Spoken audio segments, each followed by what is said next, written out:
Hello? Can you guys hear me now? Okay, I'm so sorry. Let me see. Maria, can you hear me?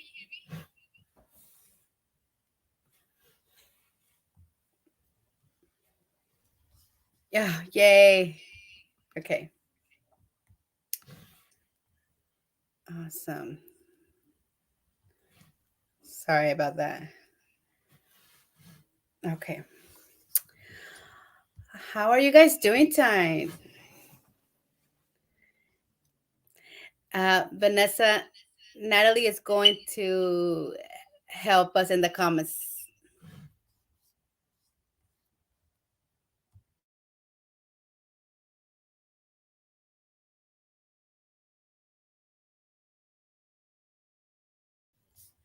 She's here.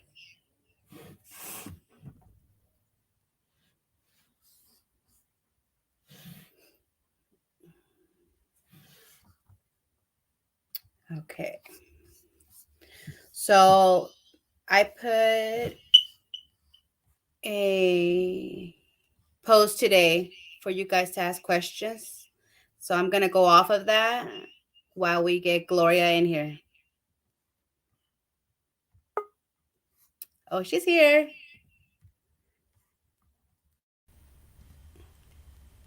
Gloria?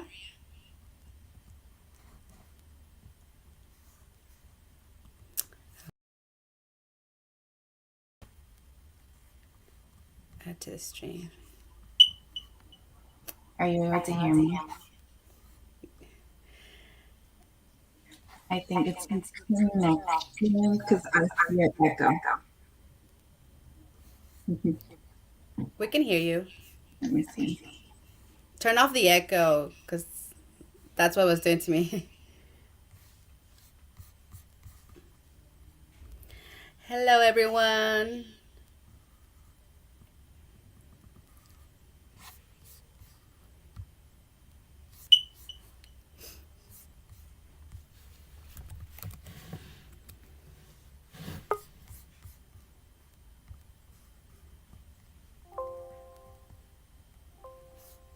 Okay.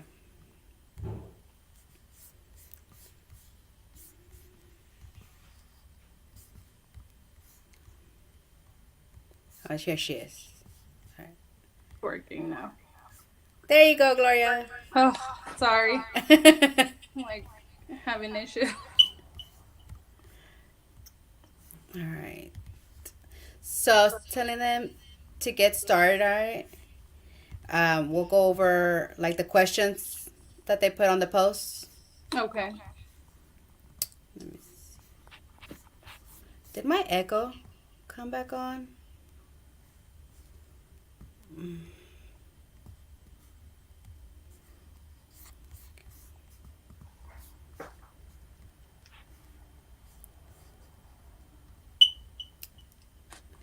Dee Dee, what do you need help with? Give us some questions. Questions.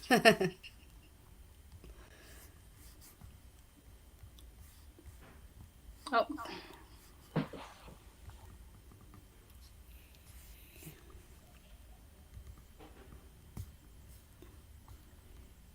It's kind of hard to hear.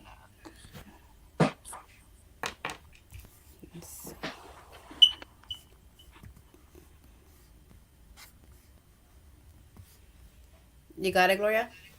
Yeah, I think so.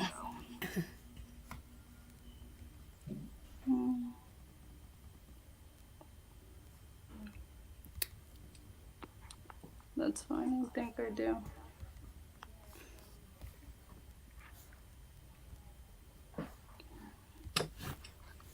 Okay, so we had one.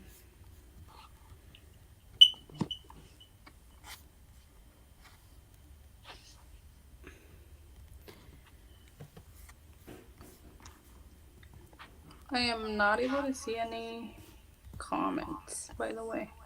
Okay, we have a question here. Let's see. Nubia and Omar, If we have a doctor letter that was done in August, will we have to get a new one and translate it in English? Yes. We do advise that it has to be at least um, no more than 2 months, and it does have to be translated to English. Anything that is in Spanish has to be translated to English.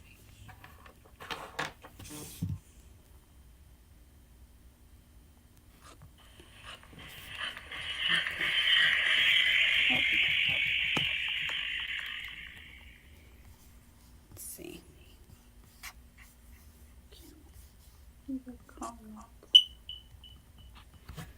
Um,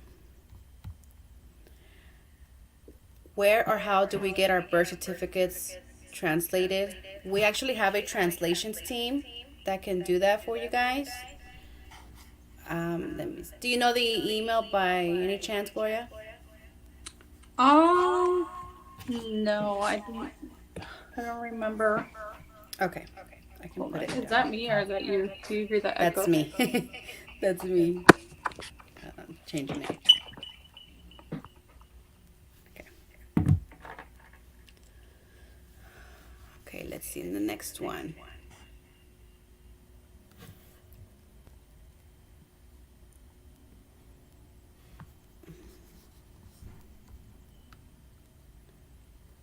Will expediting your I-765 and I-131 speed up your I-485? Not necessarily. The only thing that expediting could do is help you get a combo card. So you'll be able, it's like a mini green card. So you'll be able to travel and you won't have to keep renewing your DACA because that will work as your employment authorization card.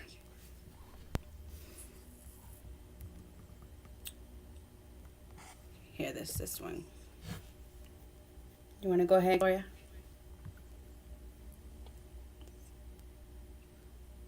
Um, says my son is going to his 8th grade European trip in June.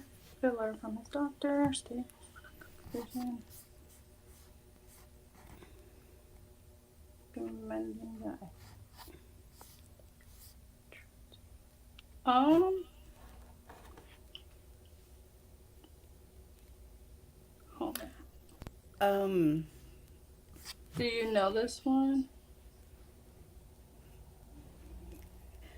no. That sounds more like something that you would have to ask his doctor. Or are you asking because you want to go with him and you want to apply for that to go with him? I believe so. I Yeah, believe right?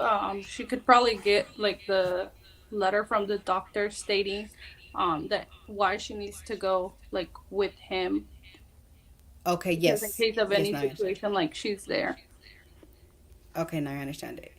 Um, I think just a good letter by his doctor would be sufficient. And you would also need something explaining where you're going to go, why he needs to go there, and that's what you would need to apply because they also want to know where you're going. Um, I think that would be the only documents that you would need to apply, and then maybe his birth certificate showing that you are his parents or his primary care.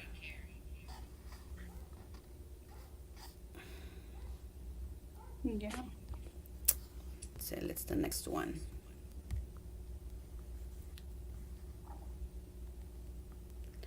Hola, buenas, disculpe, ¿me conviene un abogado o lo puedo hacer yo misma? Usted lo puede hacer usted misma. Nosotros ayudamos a todos a cómo llenar las formas y para hacer Advance Parole, que es el permiso para viajar, solamente necesita una forma, el I-131.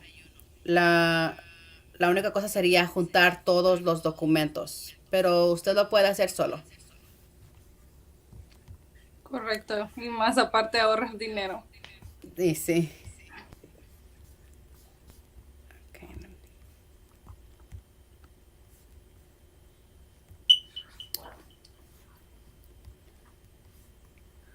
Dice, hola, visitar la tumba de mi abuela sea suficiente para que me aprueben el Advance Pro. Yo recomendaría que agregaras um, otra razón por lo cual ahorita se han puesto más estrictos y una tumba no creo que vaya a ser suficiente. Fuera mejor si agregaras otra razón. Sí, en especial si tiene más de 2 años de fallecido. Correcto.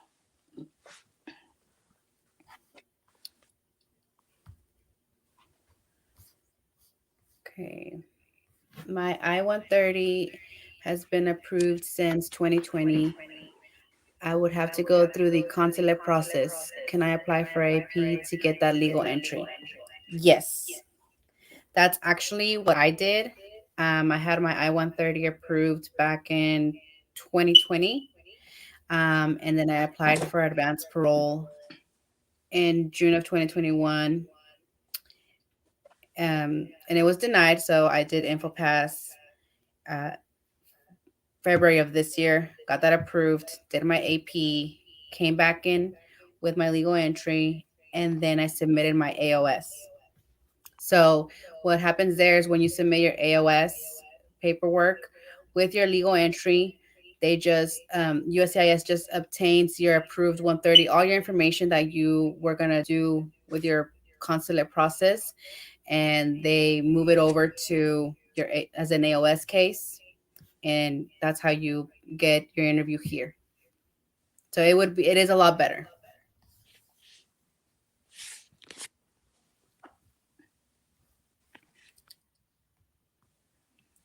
This echo, it won't go away. Yeah, I'm not sure how to fix Okay, it. let's see. Let me see. I had requested FOAS through CBP, but with this new system update, I can't sign in. Do you know anything about it? I do not. I did mine back in April, so I haven't really logged in to see the new system. Yeah, I have no idea either. I did mine.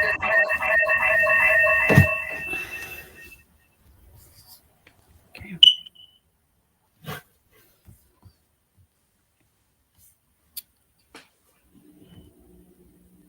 Oh, this is the Calendly for if you want to do a consultation for anything. We can do AOS, we can do AP paperwork, help you go over it. If you're missing anything, we review everything with you. So if you guys want to take it down, and that's how you can consult a appointment.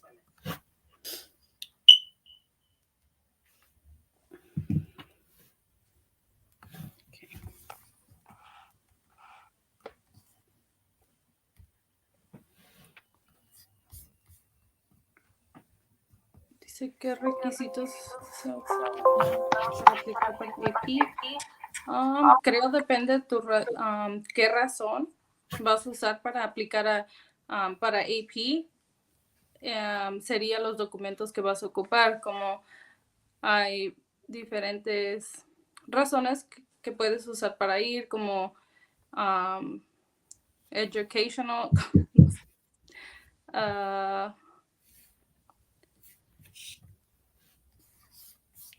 que es educational por sick relatives. Can you hear me? Yeah. Okay. Si es como, si lo puede hacer para humanitario, dental, algo de trabajo o algo también de educación.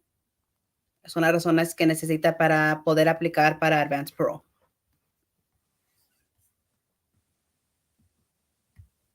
Okay. ¿Dónde puedo encontrar la aplicación para AP? Tengo que agarrar un abogado y qué es lo que necesito para ser aprobada.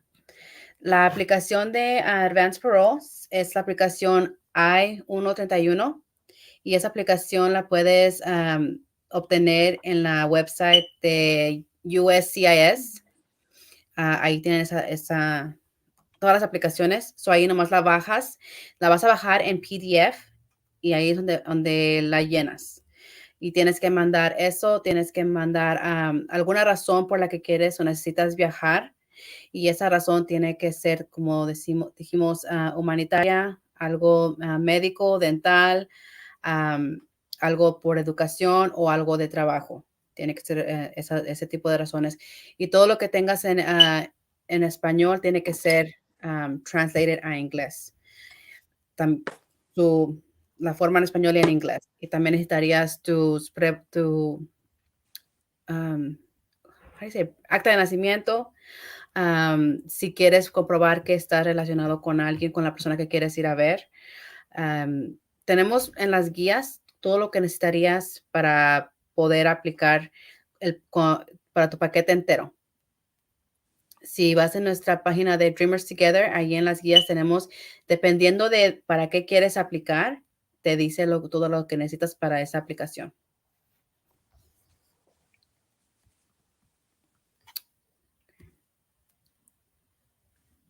Le está contestando de cómo bajar las forms.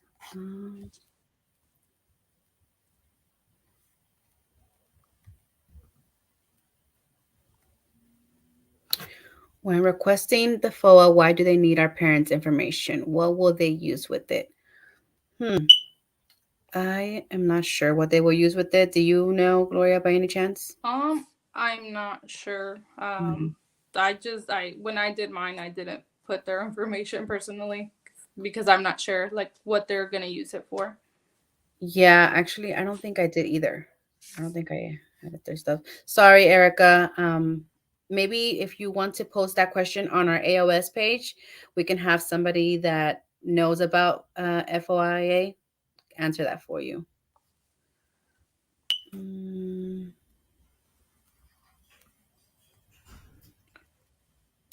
Yes, our email is support at dreamers, the number 2, gather.org. You can email us there.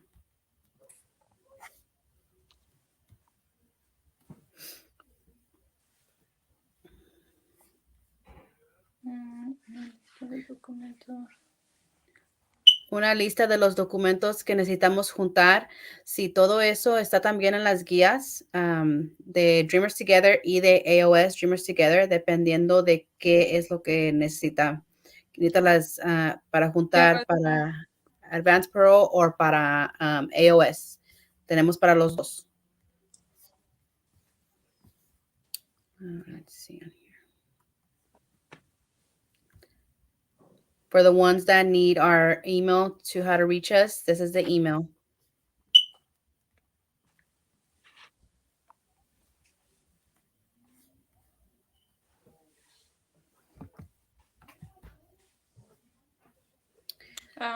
Dice, tengo que poner mi acta de nacimiento en inglés también. Sí, correcto, todos los documentos tienen que estar, how do you say, translated? Traducidos. Sí, traducidos, perdón. Sí, todo lo que tenga en español tiene que estar en inglés para que los oficiales puedan entender lo que están leyendo y lo que están viendo de sus, ¿cómo se dice?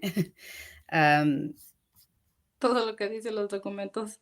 Sí, ya. I was going to say proof, pruebas de sus pruebas. Oh. Ya.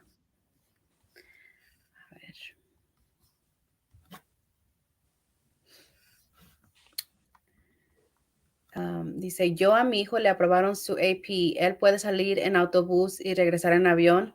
Sí, puede salir en autobús y regresar en avión, salir en avión, regresar en autobús. Sí, sí, puede.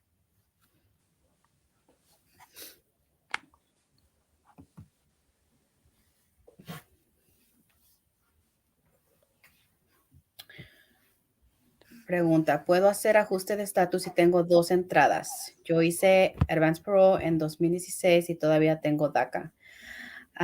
Sí, pero hay muchos dependientes dependiendo de las dos entradas, de cuándo fueron y cómo fueron. So, es algo que sí tendrías que consultar a alguien para, advice,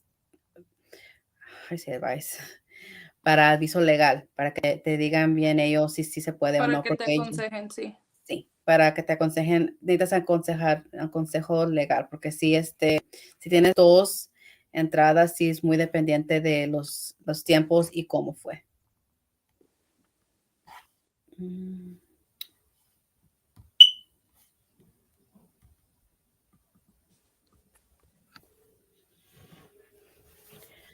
Mi hijo ya tiene 21 años y en su acta solo lleva un apellido mío.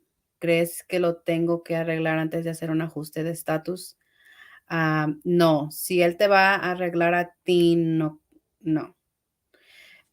Porque no importa mucho el nombre, solamente que tú seas la que sea nombrada en su acta de nacimiento es lo que importa y lo que cuenta.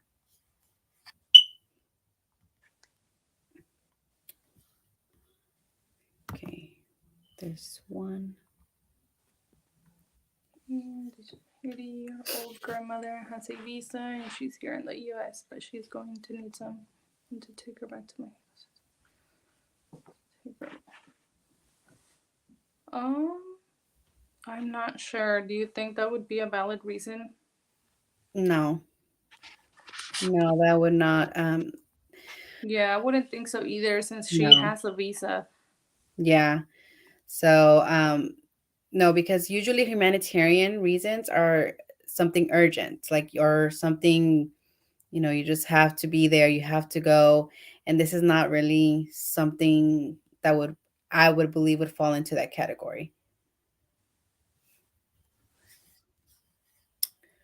Let me see.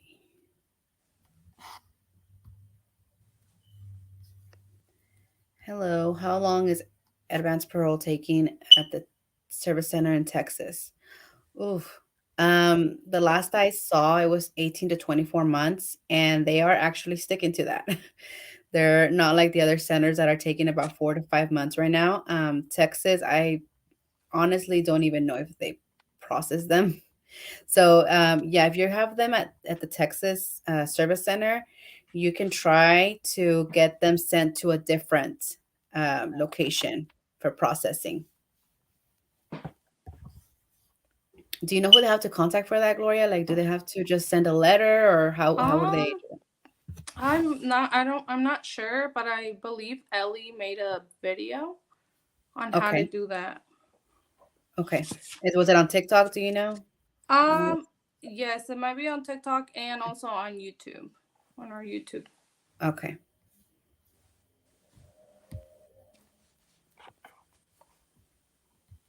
You want to get that one?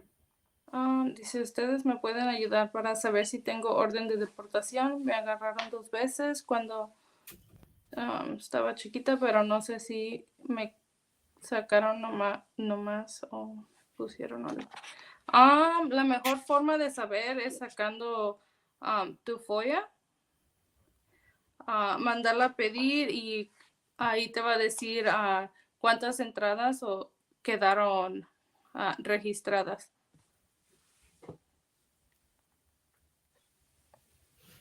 Okay.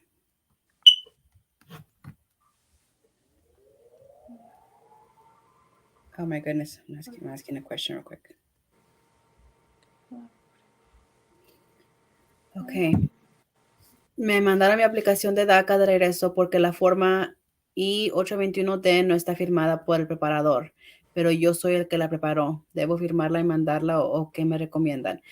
Am, Pepe, eso depende de qué parte de la aplicación firmaste, porque hay lugar para que firme como uno que la llenó nosotros mismos, hay una parte, y luego hay una parte si te que donde firma si tú eres un preparador, y luego hay una parte donde firma si te lo llenó un abogado. So depende de cuál, en qué lado firmaste, en qué página. Creo que si la busco aquí. Deja busco esto y ahorita te contesto la pregunta. Mm, ok, a ver, está. How much does it cost to translate documents? So we with Dreamers Together, we do translations, and they are $20 a page. So that's how much we charge them, and our email for that is translations@dreamerstogether.org.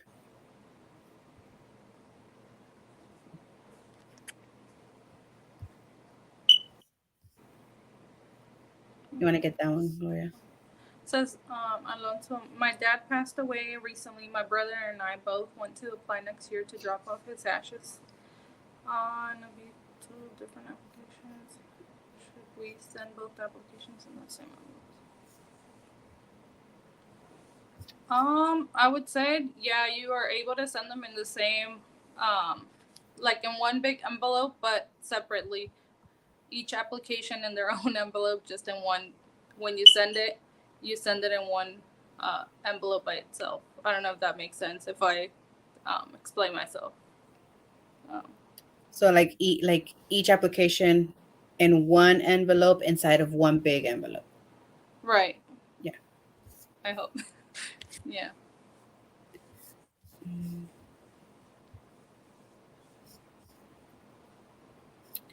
What is InfoPass? InfoPass is when you request a in-person appointment at your USCIS field office, and you request for emergency situations. So something urgent that you want to basically get your advanced parole um, approved right then and there. So, like in my case, I applied and then I was denied because I was denied in December because whenever I sent in all my paperwork, I did not translate my birth certificate. And that was before I knew any of this. So, then I tried to do the info pass and I went and just basically told them that I just had to go. It was, very urgent. This person was very sick. I really just wanted to go see them, and that's how they granted it to me.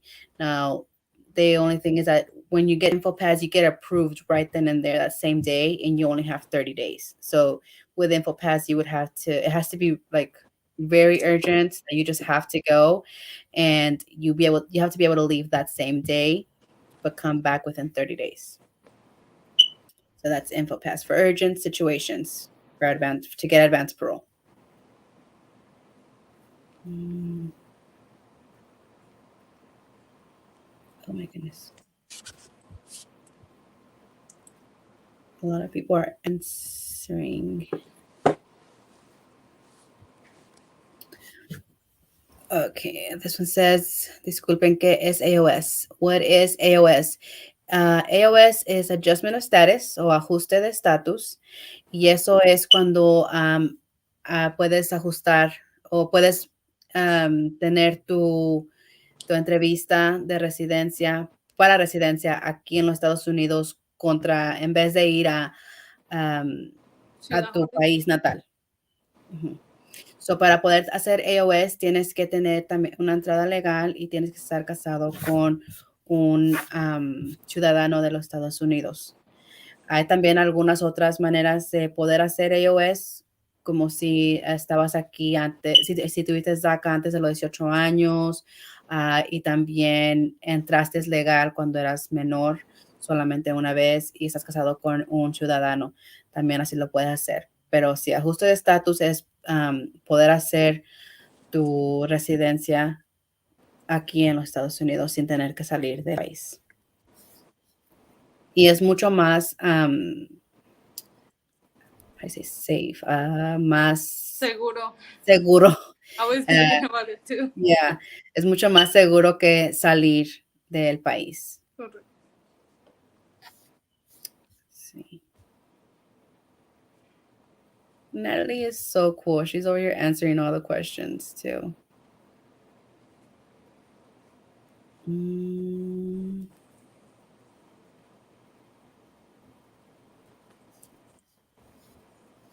Okay. Let's see. Okay. Go ahead, Gloria. Dice, ¿cuál es el proceso para agarrar AP por motivo dental? El proceso sería agarrar una cuota de aquí de Estados Unidos, del dentista, de lo que necesitas, y una cuota en tu país, y mandar esas dos traducidas y los como especialmente serían las dos cuotas, una cuota de aquí y una cuota de allá. Y enseñando que allá en tu país es mucho más, Costoso. sí, O más barato. ajá, sí, es mucho más barato que aquí en los Estados Unidos, como te saldría mejor allá que aquí.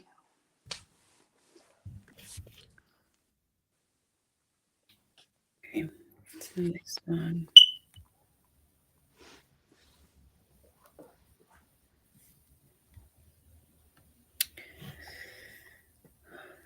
Tengo violaciones de tránsito como 3 pagados y son menos de $400 en multa. Eso no afectaría para mi AOS.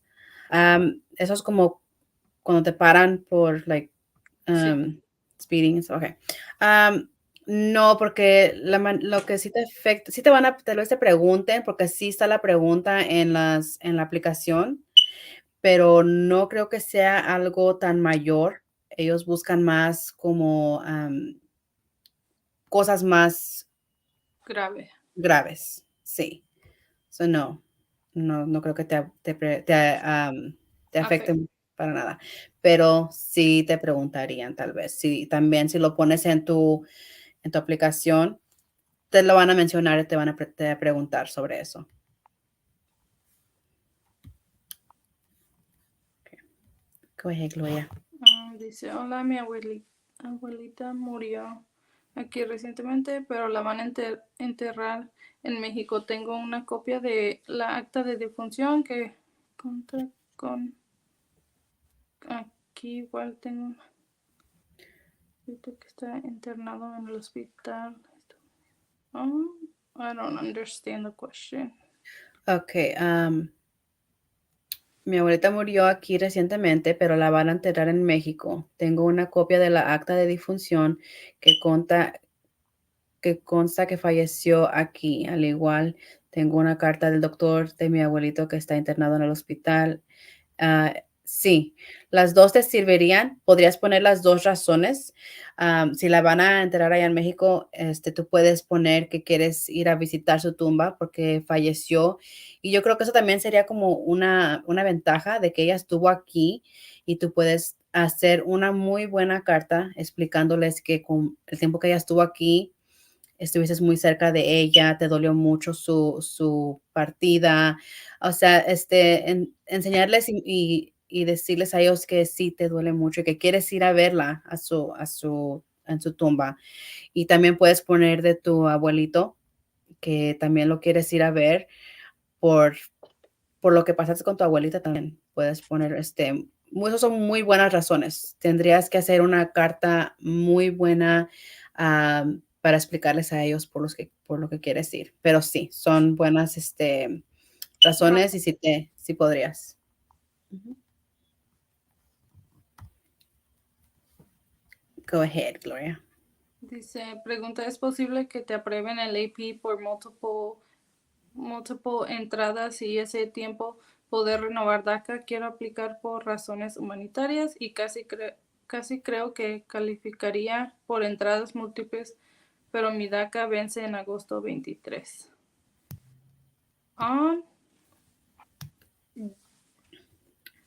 Yo creo que sí te darían entradas múltiples. Lo único que sería hasta que se venza tu DACA. Eso no te darían más de lo que, más del tiempo de lo que tiene tu DACA.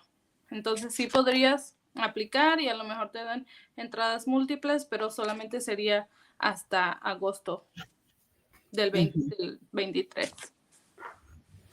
So, diciendo cómo se aplica ahorita en el 1 de noviembre, hay que decir, ¿verdad? Aplica, Sí, van a tardar como 4 o 5 meses en aprobarla. So, diciembre, enero, febrero, marzo, abril, nomás va a tener, si la aprueban por múltiples, nomás sería ajá. de abril hasta agosto. So, yo mejor sí me esperaría para renovar DACA o renovarlo de una vez, aunque pierdas algunos meses, para que así puedas tratar de ver si te dan las múltiples entradas.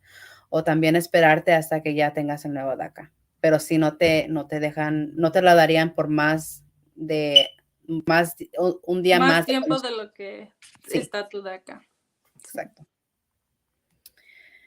Me enredo toda. I'm in Spanish. Yo también.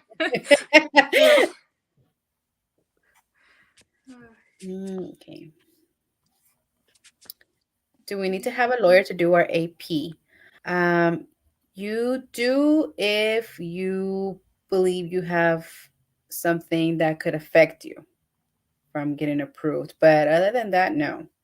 If you have been here, you've only been here illegally once, you've been here your whole time, you've had DACAs, you've been covered under DACA, you have no nothing criminal in your background, then you should be able to just do it on your own. Correct, yeah. Dice, ¿cómo puedo aplicar para tener combo card? I think that's a question for you. I don't know. ¿Cómo puedo aplicar para tener combo card? ¿Cuál es el proceso? Estoy casado con Citizen y me acaban de dar advance parole. ¿Qué debo hacer para tener combo card? So, para que, okay. Para que sepa, el combo card no es garantizado, no es algo que debería de esperar o de pensar que va a tener. Eso es también dependiente de el oficial que le toque. Ahorita hemos visto muchas gentes que sí han agarrado el combo card. So, sí es probabilidad que sí se la den, pero solamente quiero que sepa que no es garantizado. So, para obtener el combo card, usted tiene que someter su aplicación de ajuste de estatus. So, cuando usted regrese ya con Advance Parole y que tenga su entrada legal, usted hace su papeleo de AOS y va en ese papeleo va a someter también el I-131 que es para viajar y el I-765 que es para tarjeta de trabajo, que es lo que usamos para DACA. Y cuando usted meta esas dos aplicaciones junto con su paquete de AOS, ya cuando los mande y le regresen que ya tiene sus recibos, sus recibos de que tiene su caso, sus números de caso, como quien dice, usted va a pedir que, oh man, expedite, how do you say expedite? Oh, Que se lo, que, que deje lo ver, procesen más rápido. sí, o sea, va en USCIS, cuando entra a la página de USCIS, ahí puede hablar con Emma, que es como un chat, y ahí puede hablar con un oficial y decirles que usted quiere procesar su I-131 y el I-765 más pronto. Y ellos abren el caso y ya es para que ellos, como quien dice, lo mueven un poco enfrente de los demás para hacer su caso más rápido. Y así cuando lo aprueban, si la aprueban esas dos formas, es lo que hace una combo card. So, es una combinación. Es una combinación de tarjeta de trabajo y tarjeta para viajar. Son las dos en una. Y eso es una combo card. Pero sí tendrás que hacerlo hasta que ya apliques para tu ajuste de estatus.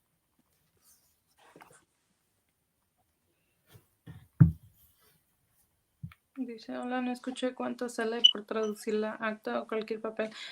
Son, con Dreamers Together, son 20 la página, por página. Okay, let's see.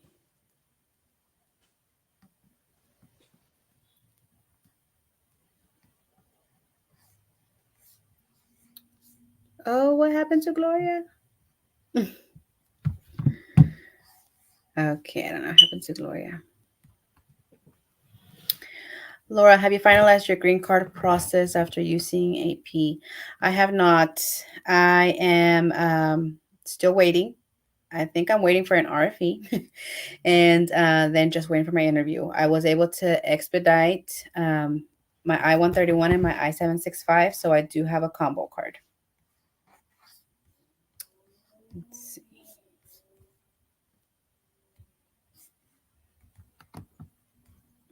Oh, what happened to Gloria? Hmm.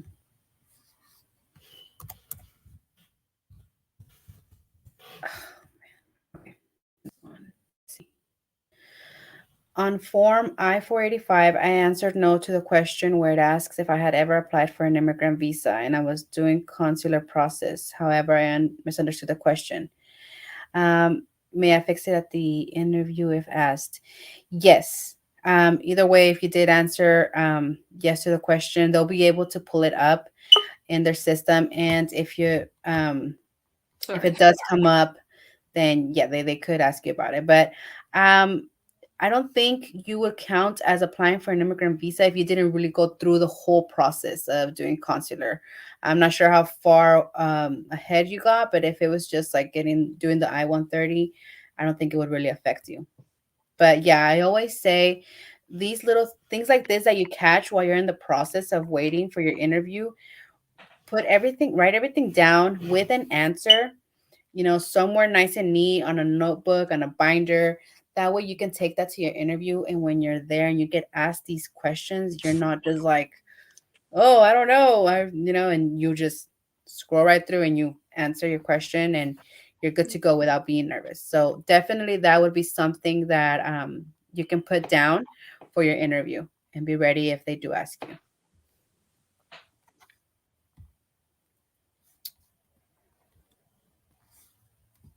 Has anyone traveled with their child and not having their passport?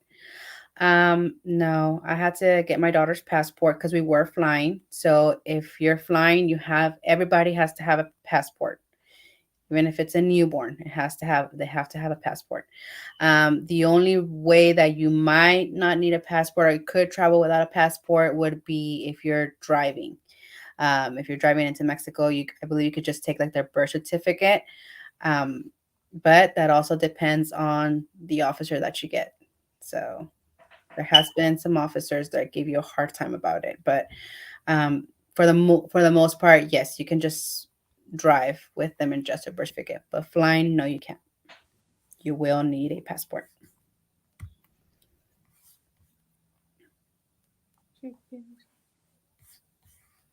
Did we answer something like this already? Sí. Sería específicamente, sería una cuota de aquí de Estados Unidos y una cuota de tu país. Y explicando por qué sería mejor para ti el tratamiento en tu país, que te sale más barato, más económico que aquí.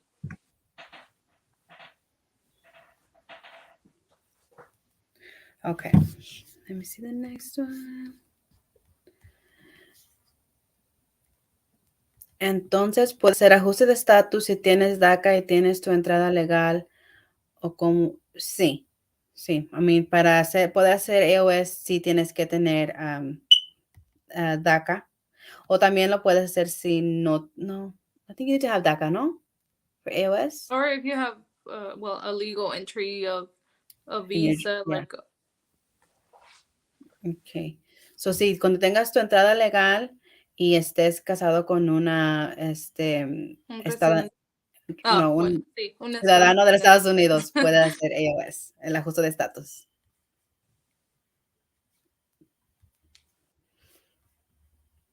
This is for whoever was asking about getting an answer back from support team.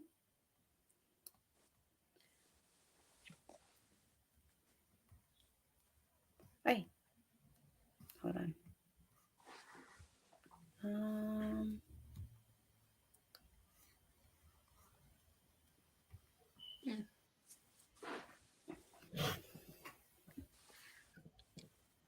Quisiera saber cuál es el proceso de AOS casada como con un citizen. ¿Cuál es el proceso?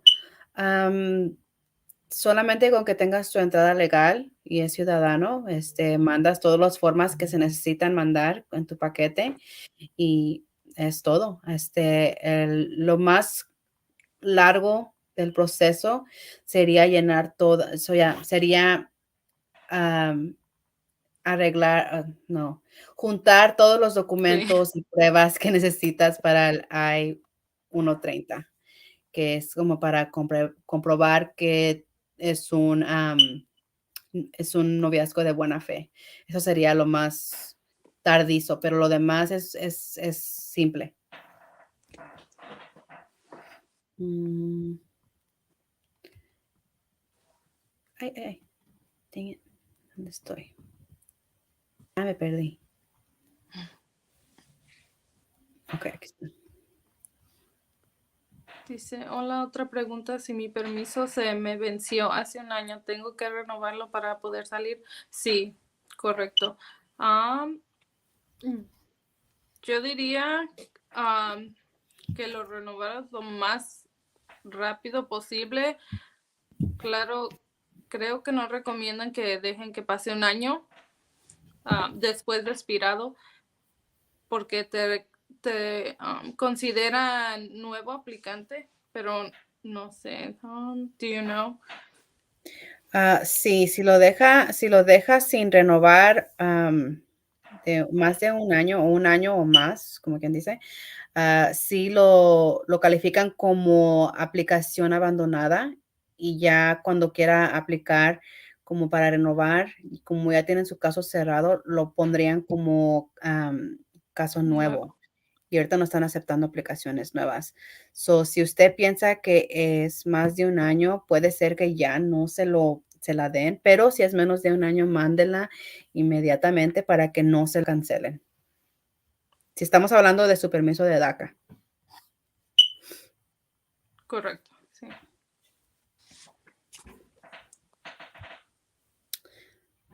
Solo quiero que sepan que desde que encontré este grupo he despedido a mi abogado.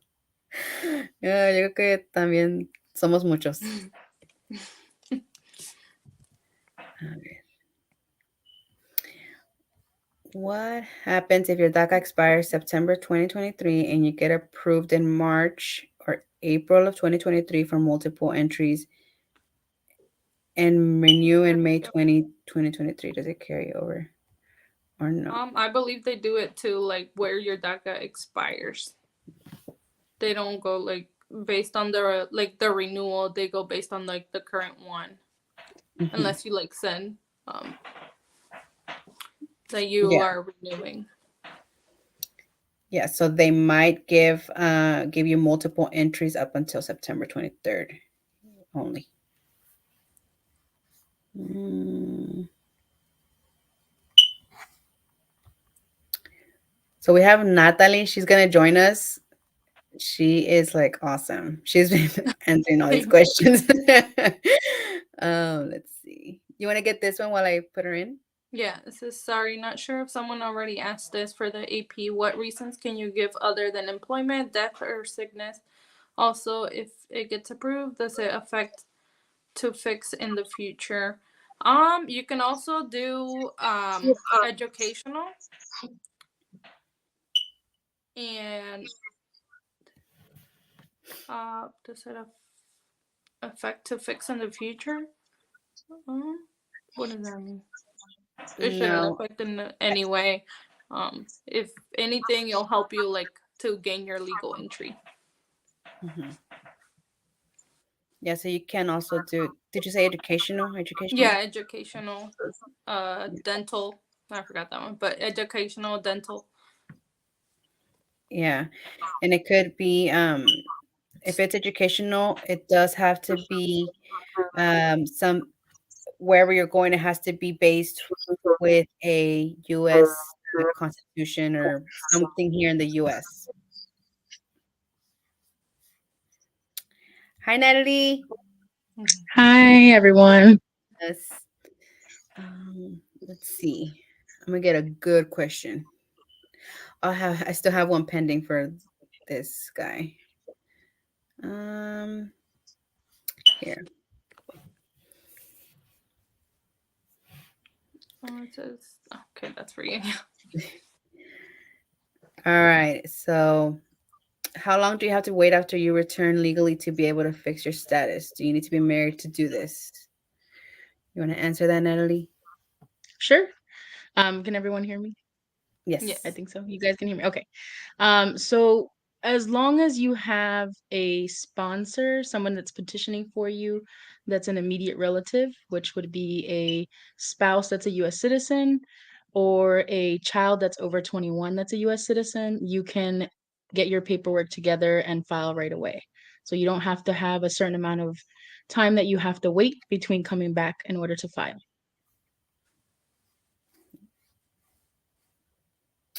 Okay. This one, I'm not sure. I don't know if you might know this one, Natalie. Yeah, so I actually answered this one in the comments, but Okay. just so everyone else is aware, if you are the widow of a US citizen, when you do your AOS, it's pretty much the same as someone who is being petitioned by a spouse or a child. The only exception or the only difference is that you're not required to file Form I-864. You are exempt from that form, so you would instead file I-864W.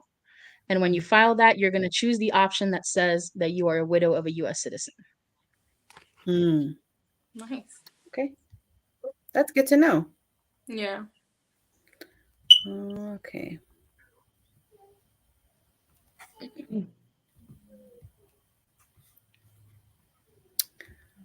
All right, let's see.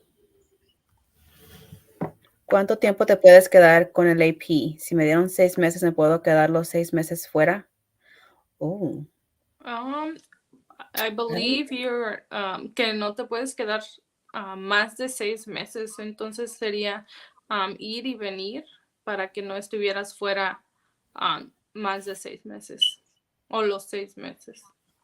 Y solo para añadir a eso, nunca es recomendable, aunque tengas tu residencia, estar más de 6 meses afuera de los Estados Unidos. Sí, correcto. Si tengo un hijo ciudadano de 21, ¿se puede arreglar también? Sí, sí puede, pero también hay reglas, como quien dice. So, también tendría que usted, la persona que ellos van a arreglar, sus papás, tendrían también que tener la entrada legal para que los pueda pedir. O si no, si no tienen entrada legal los papás, también puede hacer parole in place, que eso necesitaría el que entrar a a la Army. Fuerzas Armadas. Yeah. ¿Cómo se dice? ¿Cómo se Fuerzas dice? Armadas. Yes, Fuerzas Armadas de los Estados Unidos, para él poder hacer parole in place y poder pedirlos a ustedes si no tienen entrada legal. Okay.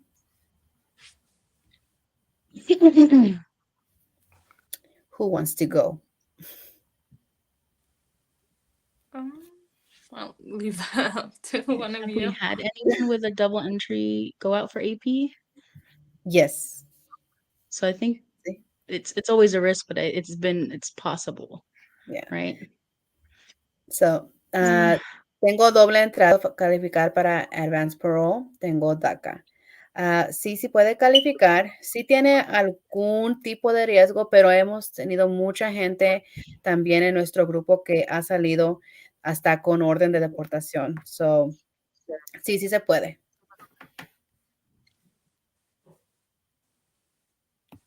Let me see.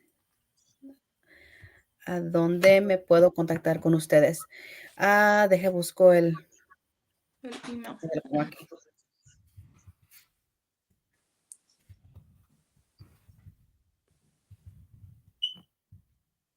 Okay.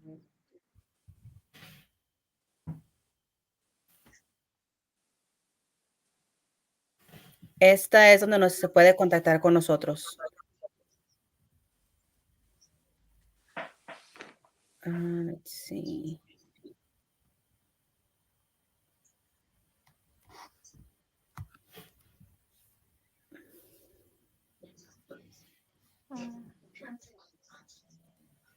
You want to go, Gloria?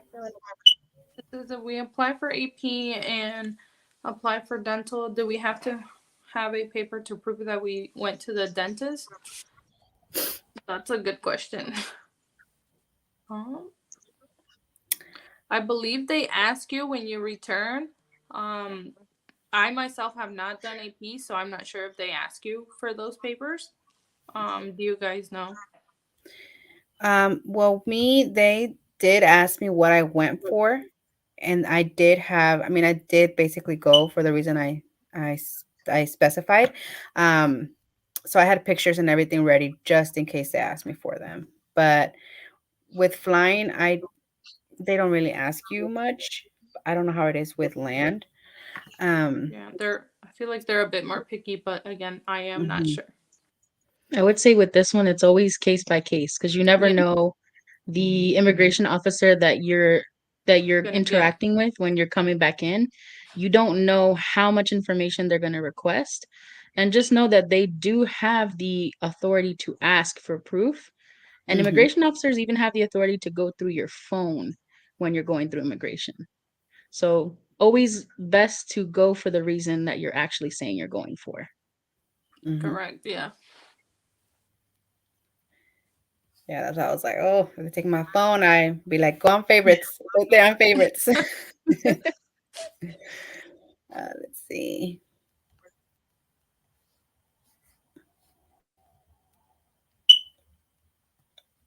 Oh, I could take this one if you want. Yes, go ahead.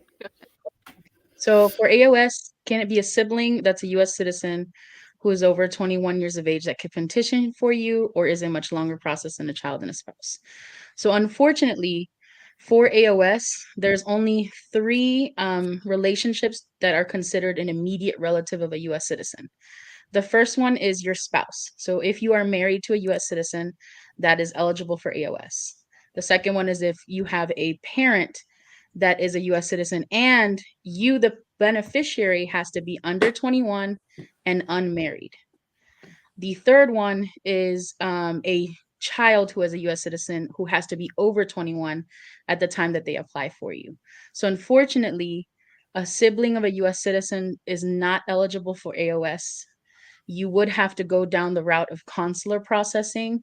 And two other things to mention: sibling of US citizens, the wait time can be upwards of 20 years, depending on what country you're from, for your visa priority date to be current. And then last thing that I can mention is everyone, just check if you are eligible for something called 245I.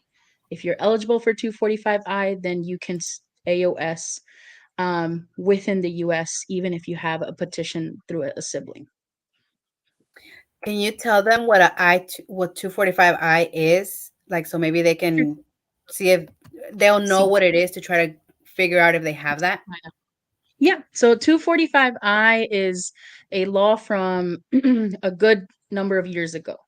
Essentially, 245I allows you to adjust within the US if you were the beneficiary or the derivative beneficiary of a family or employment petition that was filed before April 30th of 2001. Some of us may not be a direct beneficiary of a 245 application, but we may have a parent who was. So talk to your parents and see if they, at any point in time before 2001, ever had a family member petition for them or ever had an employer petition for them.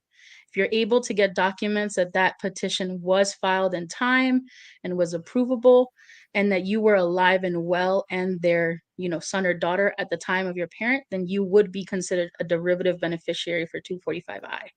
That's actually how I'm AOSing in the US. Hmm, I hope that helps. That helps me. Let's see.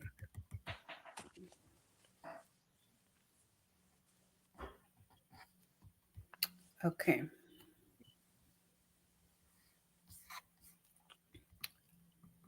Acabo de hacer advance parole through my U.S. citizen husband, who is a U.S. veteran. Do you know how long the process usually is for those cases? I think for parole in place, it's very quick.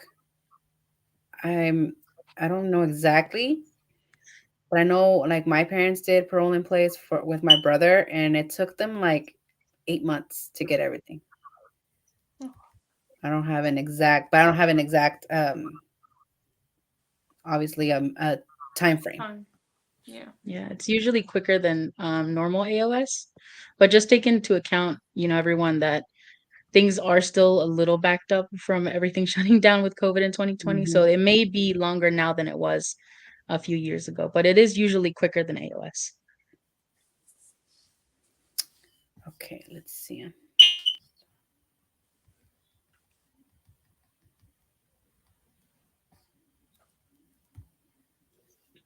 This one was from Facebook, so I'm answering the ones on the Facebook one that we had.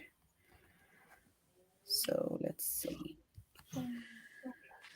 I'm trying to get AP dental braces, but I can't get a quote over the phone. I have to be there physically in Mexico in order to get a quote. In order to apply for AP, I need to send a quote from here and Mexico. So I don't know what to do and advice. So first, you have to get a quote here in the U.S.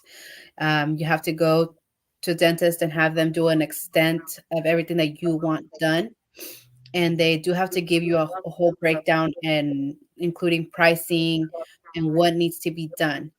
Um, you can do it without insurance, but if you have insurance, you can go in and do your consultation with your insurance, but just tell them to give you the breakdown without insurance.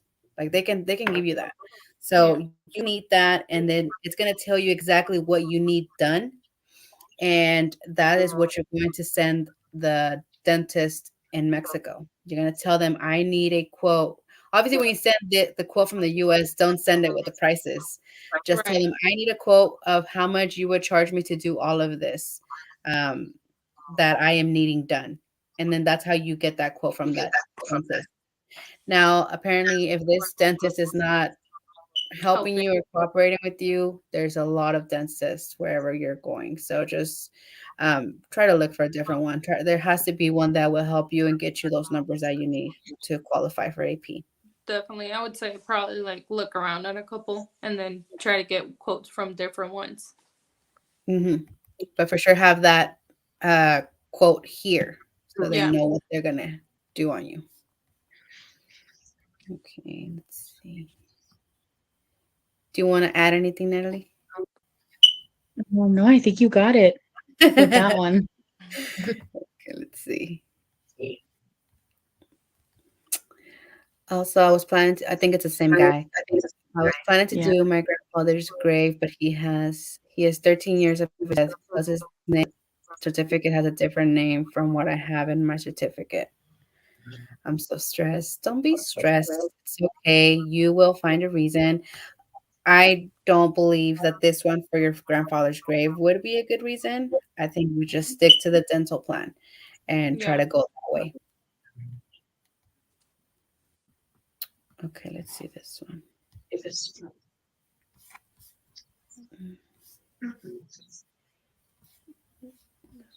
You want to get this one, Gloria? Yeah. It says I saw someone got a referee because they didn't show they were a patient in the dental office and because there wasn't an appointment date. Do we have to show an appointment confirmation to the dentist office to the country that we are going to?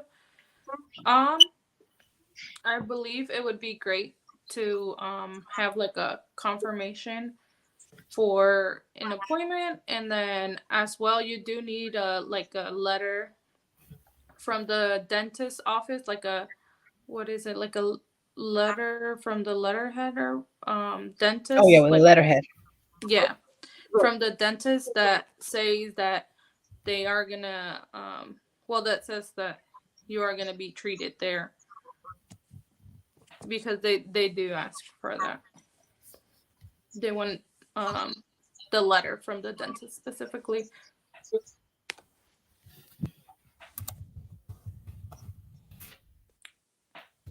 I don't know if I Okay. answered the question, but yes, I would say it would help a lot to have like just a confirmation of that appointment as well.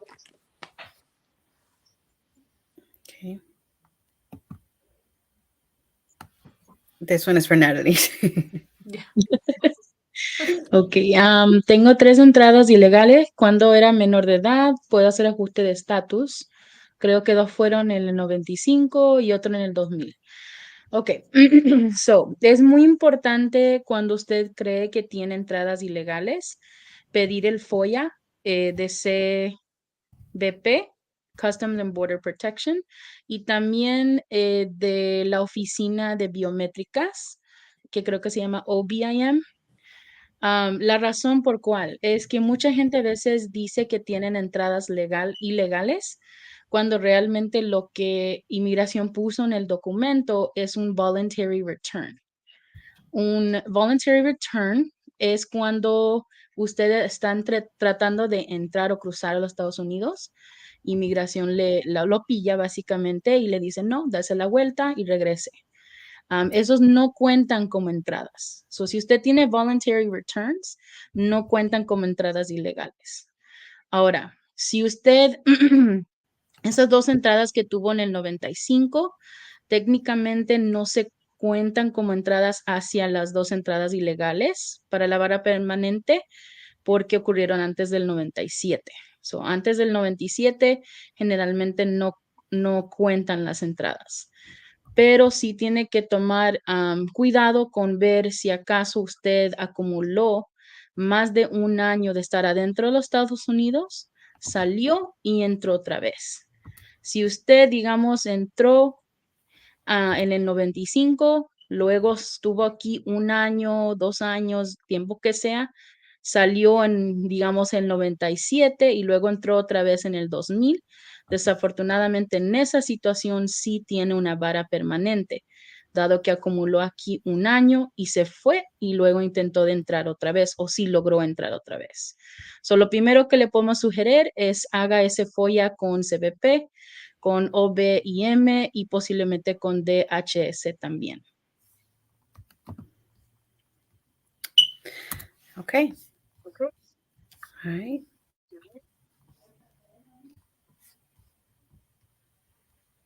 Some good stuff.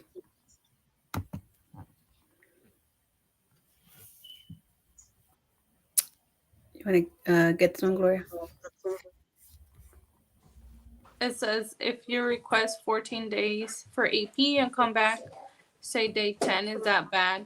No. I would say that's fine since it's still before the expiration of your AP. Yeah, definitely try to come back before the last day. Okay. ¿Puede darnos el link para traducir los papeles? Sí, déjale, me doy el correo electrónico a dónde mandarlo.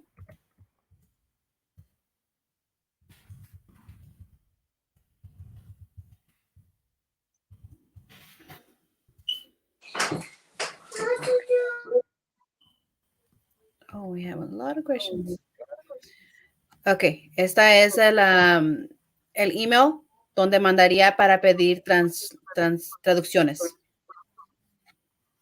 Oh, someone's mad at our video. Let's see. We have a lot of questions here. Okay. Oh, wow, there's a lot of questions.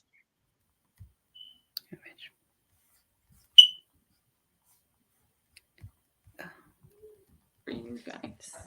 ¿Qué documentos piden para aplicar ajuste de estatus para que tu esposo te pida? Porque mi esposo no tiene pasaporte de Estados Unidos. Tiene que tener pasaporte. No tiene que tener pasaporte, solamente con que él pueda comprobar que él es ciudadano, es suficiente. Si tiene como su licencia de manejar, su acta de nacimiento, what else? La NIDA. Certificado de naturalización. Ajá, sí, es que se hizo ciudadano, pero no tiene que tener pasaporte. Si necesita pasaporte para si quiere viajar después, pero eso ya es otra cosa. Okay, let's see.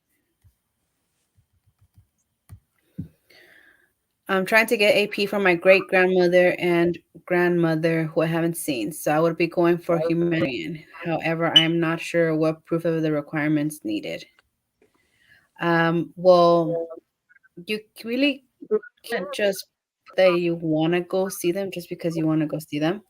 You kind of have to put a reason why, or why. I mean, how to explain it? Like, um, are they like? I think you would have to put something like if they're sick. Um, Yeah. you have to just you want to go see them before something happens. Their age, um, reasons like that. Let's see. What else would you suggest, Natalie, for this? That's a tough one. Like you said, Laura, it's hard to get approved when you don't have or can't show some type of extenuating circumstance. So Hmm. remember, it's humanitarian. It's not likely that the officer that's adjudicating, your application is going to say, "Oh, they just want to see their great grandmother or their grandmother. Go ahead."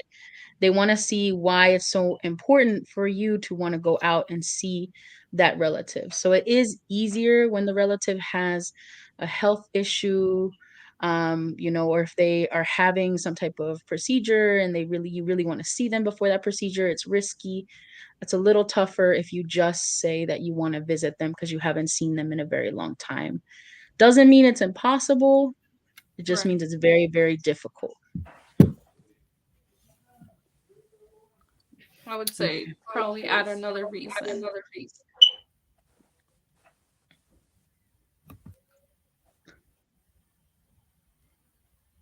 says When when starting. starting, Oh, go ahead. go Go ahead. ahead. Oh, okay. It says when starting AP application, I need to start my passport process as well, right? If so, how do I get started on my passport now? Well, you have to go to like what is it like your Consulate, I think. yeah consulate and obviously like get an appointment there so you can get your passport. I would say the sooner the better because they take such a long time. Or well, in my case, like it was quick, but um, I've seen some cases where they take a long time for them to be able to get a passport. But yeah, I Yeah, would definitely start do your the passport passport process. first and do it as soon as possible. There's some countries, like where I'm from, that they actually do not print the passports here. They print them back in your country and then mail them here. So that can take several months. So definitely do that first and as soon as you can.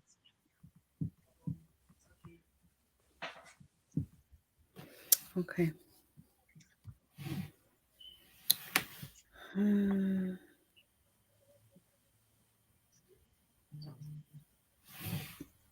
Okay, so I just came back with AP on October 4th, and I went to a dentist in Mexico and got a quote for some dental work. Can I use that one and get one from here? Um, Are you trying to apply again? Because I think you could use that to apply again. You can Yeah. put that you need to go back for other things, but you would also whatever they gave you over there, that quota they gave you there, you do have to have a comparison to one here in the US. So yes, I would go with a dentist here in the US and get a quote for the same things that you got quoted for over there. So they can also see the price difference once you're applying for AP again.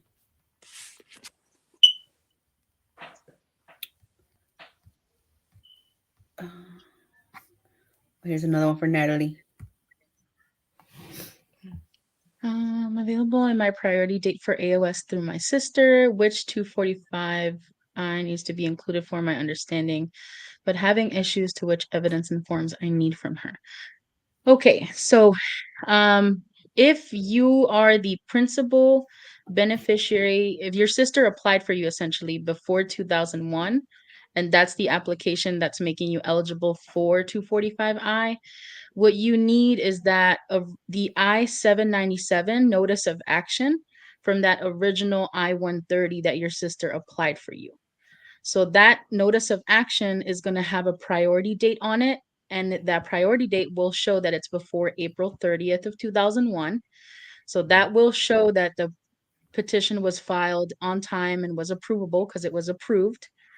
And then you also, if you're the primary beneficiary, you need to show that you were physically present in the US, specifically on December 20th, 2000. Ooh, can't remember now, but I've always messed up these days. December 20th of 2001 or December 21st of 2000. Bear with me one quick second. Let me double check. That's the one date that always messes me up because it's easy to flip flop those dates. But you do need to show proof of that physical presence. December 21st of 2000, my bad. So you have to show that you were physically present in the US on December 21st of 2000.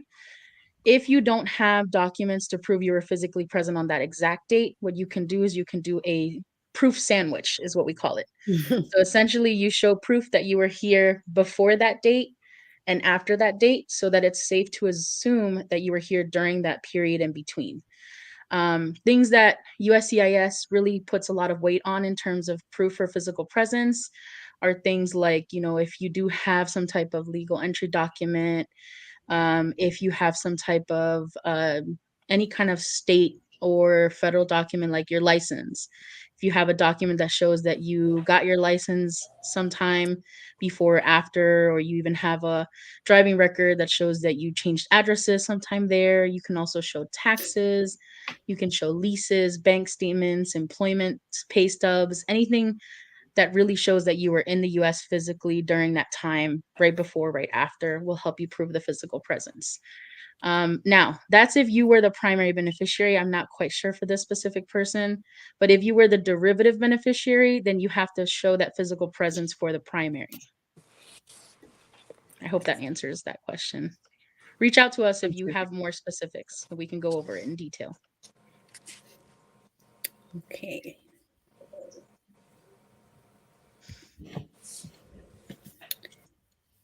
Quiero hacer AOS mediante de un hijo, pero no sé cómo contar los ingresos. Seríamos los dos padres que trabajamos y aparte tengo 3 dependes. ¿Cuánto deberíamos de ganar?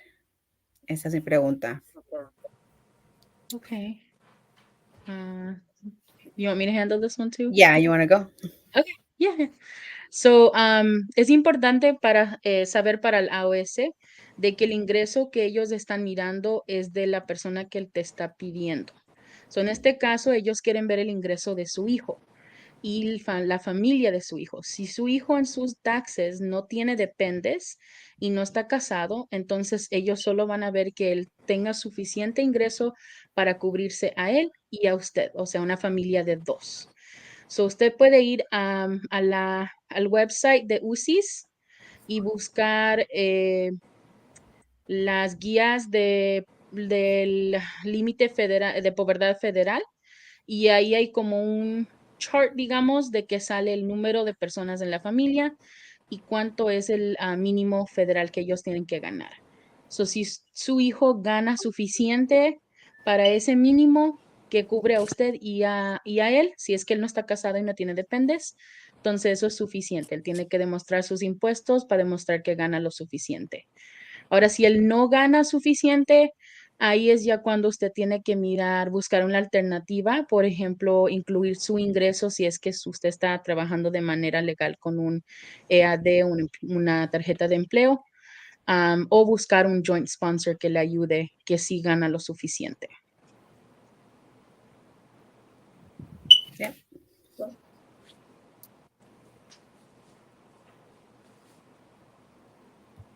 Good ones. Look at this one. ¿Puede alguien con DACA que lo obtuvo antes de cumplir 18 y con ingreso legal hacer AOS mediante un empleado? ¿Cuál sería el proceso? Ok. Yo también tengo una respuesta para esto. Yo estoy haciendo actualmente mi AOS mediante de un empleador. Desafortunadamente, si usted está haciendo su AOS mediante un empleador, no puede hacer el AOS, no es elegible para el AOS. La única excepción es si usted tiene, como le habíamos comentado antes, el 245I. Si usted está haciendo su aplicación para residencia mediante un empleador, tiene que hacer el proceso consular. No hay manera de evitar eso, la única manera es con el 245i. Am, Aunque sí le aviso, puede hacer el proceso consular si es que usted no ha acumulado más de 180 días de presencia ilegal en los Estados Unidos. Una manera fácil para nosotros que tenemos DACA, si usted recibió el DACA antes de cumplir 18, bueno, técnicamente antes de cumplir 18 y 6 meses y nunca ha quedado sin DACA, técnicamente usted no ha acumulado presencia legal y puede viajar a hacer el proceso consular y regresarse porque no tiene una barra. There you go. Mm, okay. Can we do AOS with double entry before our 18th birthday? Before and after 1997? I'm not sure. I know there's a rule about 1997 and double entries. That's all I know, but I'm not 100% familiar. What's the rule? So there is a rule for double entries in 97. There's a specific date, 1997. Before that date, any entries don't count. So it's almost as if you didn't come in. But this one's a little tough. We would need some more information before we can give you like a straight answer. Just going to reiterate what I mentioned before. Um, Double check to make sure that that entry is in actuality an entry and wasn't just a turnaround, that you got a voluntary return. Either way, though, if you entered, regardless of whether you came before or after 97, but if you started, if you stayed after 97, you started accumulating those unlawful presence dates, and then you left and then came back in after 97, unfortunately, you do have the permanent bar. So, again, just to reiterate to everyone, if at any point in time after 97 you start accumulating unlawful presence and you're here for more than a year, you leave and then decide to come back, then you do have the permanent bar. If it's less than a year but more than 180 days, at that point you have the 3-year bar, the 10-year bar. So just really, really, like, again, we've said before, fill out that FOIA for Customs and Border Protection, fill out the FOIA for OBIM, fill out the FOIA for Department of Homeland Security, double check whether your entries were actual entries or were voluntary returns. And then with those details, you can kind of see if you've triggered a 3, 10, or permanent bar. So there's a difference between 10 and permanent bar, a 10-year and a permanent? Yes. So a 10-year bar is triggered when you leave. So, for example, sometimes people who go out to Ciudad Juárez a hacer su entrevista consular, if they've accumulated a year of unlawful presence, if they were over 18 or didn't have deferred action, they accumulated those days and they leave, that you have the 10-year bar because you have unlawful presence.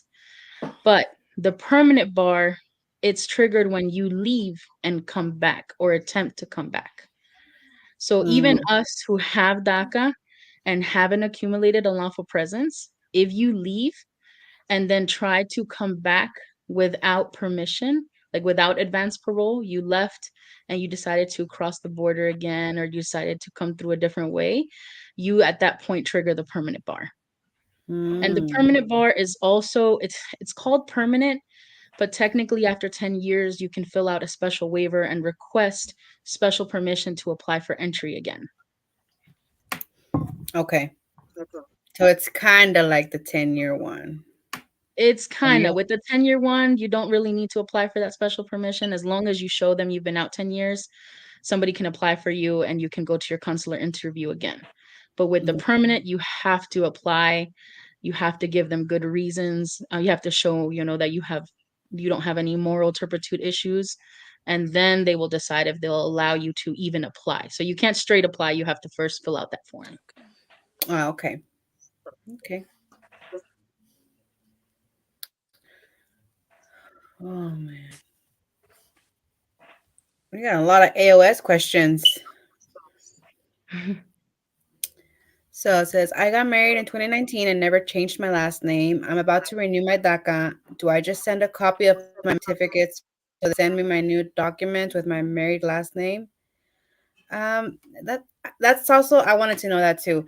Do you know the answer to that? Because wouldn't we, how do we change everything? How are we gonna How do we do that change?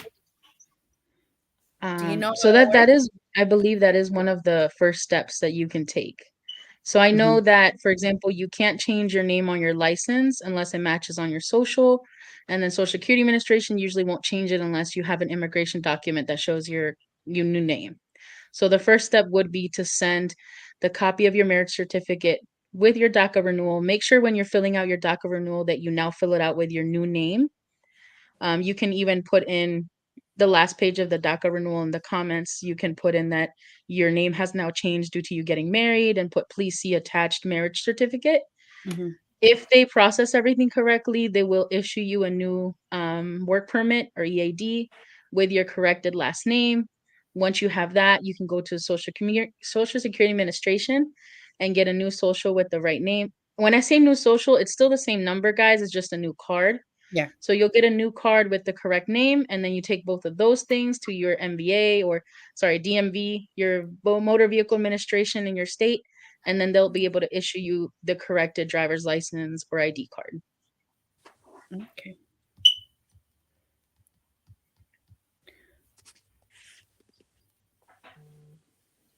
Mm,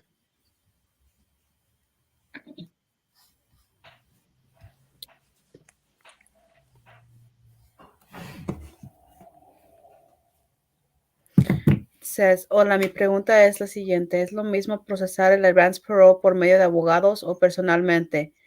Porque es mucho dinero lo que cobran. Es el mismo proceso. So, si lo hace con un abogado, ellos le van a preguntar las mismas preguntas que están en la aplicación, y pues le van a preguntar a usted las respuestas. Y ellos nomás van a meter la información en la aplicación y juntar su papeleo que le van a pedir a usted que les lleve. Y eso es lo que van a mandar. So, es lo mismo que si lo manda usted o lo mandan ellos, es los mismos papeles que le van a pedir, las mismas respuestas que le van a pedir, el mismo money order que le van a pedir. La única diferencia sería el dinero, porque ellos le van a pedir, obvio, por su tiempo que ellos se tomaron por hacerle Su su paquete. comisión. Ujú.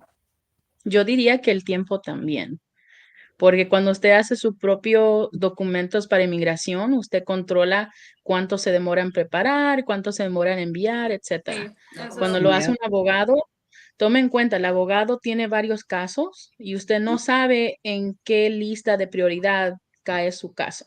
Entonces es posible que usted le entregue todos los documentos y ellos igual se demoren 3, 4 meses en enviarlo.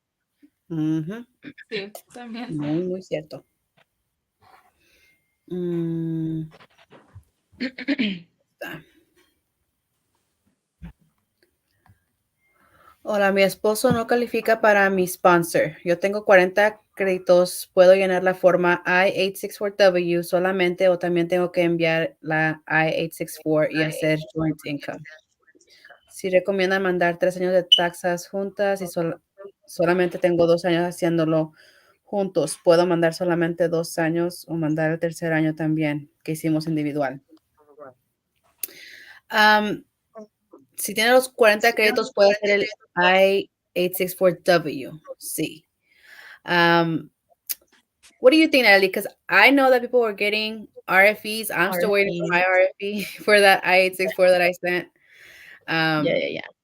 but Um, even though with my I-864, I did also send the last 3 years of our taxes, which we were doing jointly.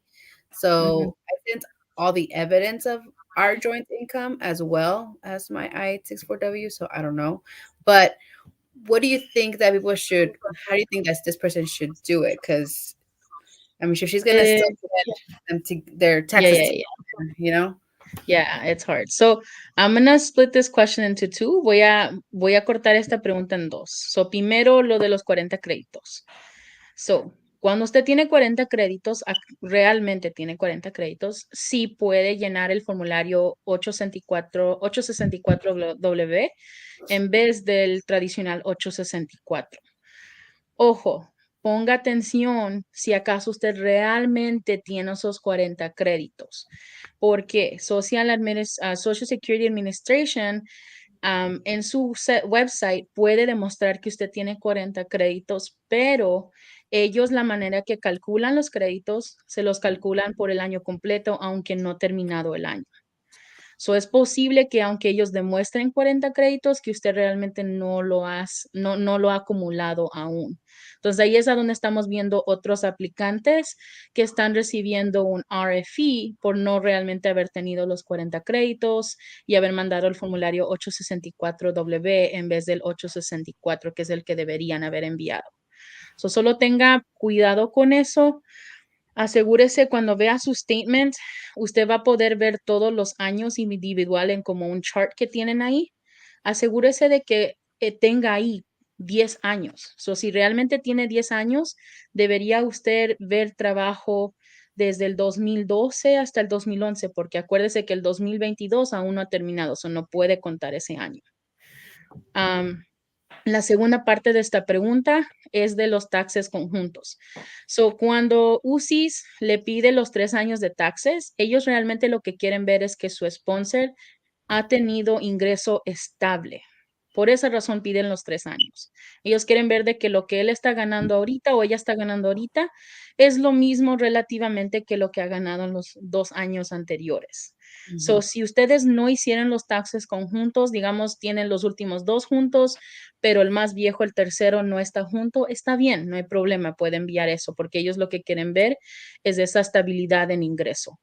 Si usted mira los taxes y ve que no hay estabilidad de ingreso, antes de que le manden un RFE, mande comprobantes del ingreso actual. So, por ejemplo, si su pareja los primeros 2 años o digamos 2019 y 2019 y 2020, digamos que ganaron mucho menos de lo que ganaron en el 2021, sería buena idea enviar por lo menos 3 meses de colillas de cheque para demostrar que él sí tiene ese ingreso actual, porque ellos sí ven una gran diferencia y es a donde puede pedir más documentos. Y muchas veces las razones por los que las piden los últimos 3 años de taxes juntos, eso también es casi nomás cuenta como prueba de que es un noviazgo real. A veces también lo piden Matrimonio por verídico. Sí. yes. Sí, a veces nomás lo piden también para prueba de que sean un matrimonio verdadero. So, sí, como dijo Natalie, sí, nomás manden también su ingreso de él y está bien. Okay, let's see this one. You want to go, Gloria? Sí, dice, hola, tengo una pregunta, ya envié mi paquete para AP por razones humanitarias para ir a ver a mi abuelita, pero ella acaba de venir de visita con su visa de turista, ¿me afecta en el proceso de AP? Yo no creo que te afectaría, con que no menciones de que ella tiene una visa, no necesariamente tenemos que decir que como tu abuelita tiene una visa, solo puedes decir que la quieres ir a ver. No sé si quieren confirmar eso. No, that's right. No, Yeah, porque yo creo que sí. yeah, No no, es probable que la persona que está adjudicando el caso de AP vaya a chequear las entradas en todo inmigración para ver que esa persona ha entrado recientemente o no. yeah.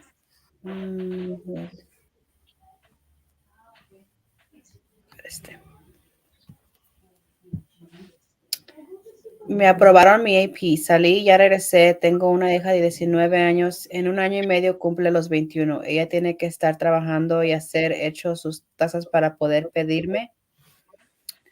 Ah, como sí se necesita eso para que ella pueda comprobar también que tiene el ingreso para sostenerla por si algo fuera a pasar, pero como estaba explicando Natalie hace ratito, ya pasarían los 10 años, porque se acabaría el 2022, que sean los 10 años, y usted ya podría hacer eso del I-864W si tiene sus 40 créditos. ¿Es that correct, Natalie? Sí, sí, sí. Sería. Solo ojo, tome en cuenta cuando usted empezó a trabajar con su permiso de Ujú. DACA. Si es que usted empezó a trabajar en el 2012, entonces en un año y medio cuando su hija la pida, como dice Laura, usted ya técnicamente debería tener los 40 créditos, cual los puede chequear con Social Security Administration. Pero también, en el dado caso que no tenga los 40 créditos porque no trabajó inmediatamente o hubo unos años que no estuvo trabajando, cual es completamente normal.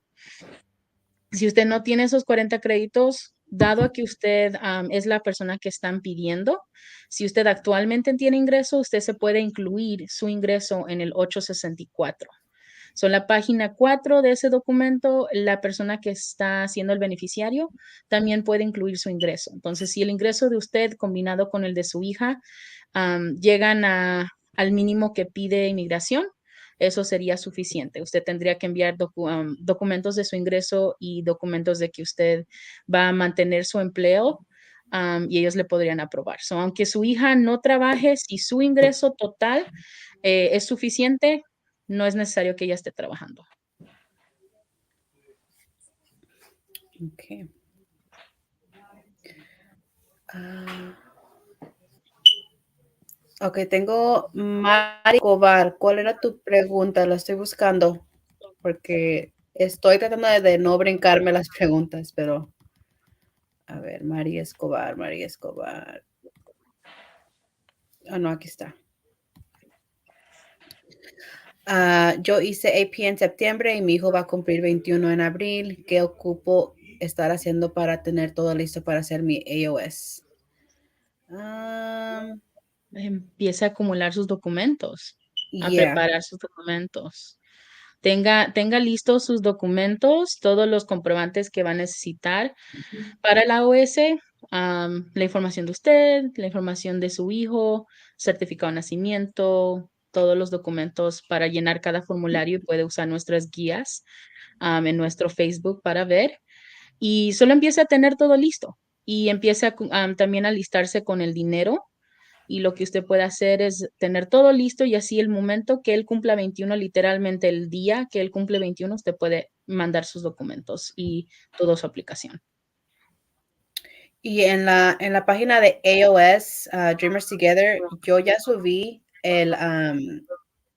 la cover letter de todo lo que se necesita para cuando un hijo está pidiendo a un padre. So, eso ya también está allí en las guías para que pueda ver todo lo que se necesita y junte todo de una vez. I'm very, I just saw that right now. It says, All right. Let's see. do you have to do the passport before sending in your AP application? Um, no, not specifically. You don't have to do it before sending the application. However, you will need it if you are going to be traveling. Before you travel, I should say. Okay. Gloria, let me It get that one. says, if I have a health issue that I'm supposed to be going to the doctor for, but haven't because I can't afford it, would I be able to use that as a reason for AP?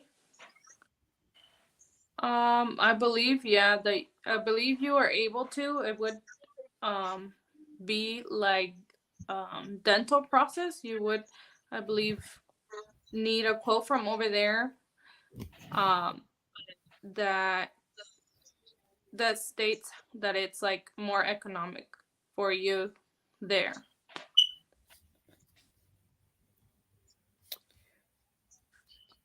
So you guys want for to that, elaborate? for the health issues, though, I think that it has to be something, maybe not drastic, but something that is really that affects your everyday life, or something that's like big health related. Um, I don't think it could just, Be something simple. yeah, because I mean, mm, Usually, I think it has to be like a medical procedure or a treatment that you're being required to take yeah, from your Yeah. doctor. like something big, like maybe not something like I don't know how to explain it, but yeah, it does have to be something that it has to be a good reasoning, you know. Um, but yes, Yendi, Hopefully, it's not something too bad that you are going through. But if you have continuous health issues that you cannot afford here, then you definitely can apply for that reason. But you do have to have all the paperwork, documentation from a doctor in Mexico or wherever you're going. I'm sorry, any country that you're going to. I'm sorry, not necessarily Mexico. Okay. So this one we answered her question earlier, but it wasn't. She didn't add this on there. I apologize. I replied to my own comment. So my great grandmother is deceased for 2+ years. So I do want to go visit her grave. Now the only grandmother I have is who is still alive is on my dad's side, and I would want to go visit her. What evidence or documents will I need to provide? Lucero, everything that you need is in our guide. hmm On and the Dreamers Together page. So you can look up the one for sick relative, and you can also look up the one for a grave visit.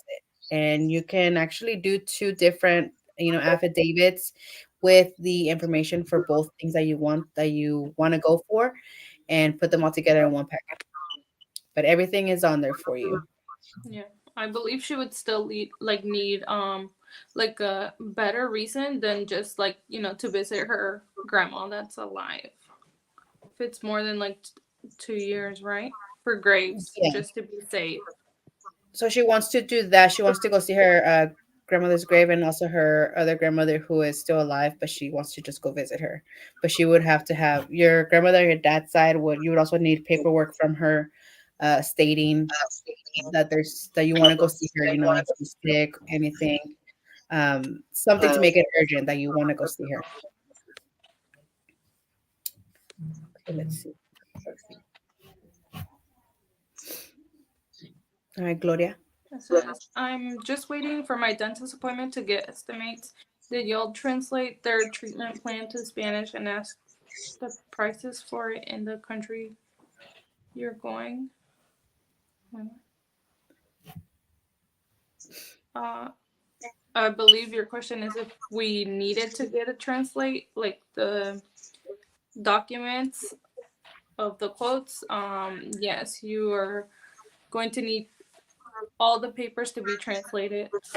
The treatments, everything.